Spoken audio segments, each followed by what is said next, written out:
Avui recomanem una col·lecció de còmics infantils protagonitzada per animals marins. És la col·lecció de En Narval i la Medu, creada per en Ben Clanton i publicada en català i en castellà per Editorial Joventut. L'any 2017, el primer volum de la col·lecció, el Narval Unicorn Marí, va rebre el Premi Eisner de còmic a la millor publicació per joves lectors. I és que aquesta col·lecció, tant pel to de les històries com pel contingut, per com de divertides són, per l'estil de la il·lustració, pel tipus de lletra, que com podeu veure és de pal,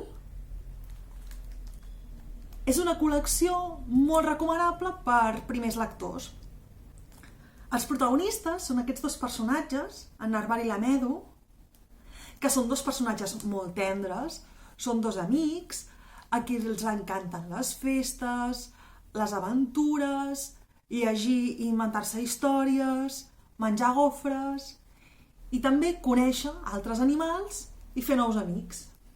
Aniran coneixent a diferents animals marins i els faran participar de la seva colla. A part d'explicar-nos les peripècies d'aquests personatges, en aquests llibres també hi trobem informació, dades curioses i reals sobre aquests animals dels que es parla.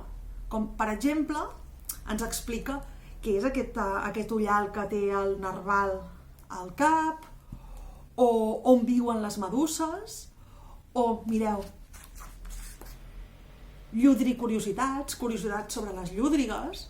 Per exemple, les llúdrigues tenen un sistema per no passar fred a dins les aigües gelades.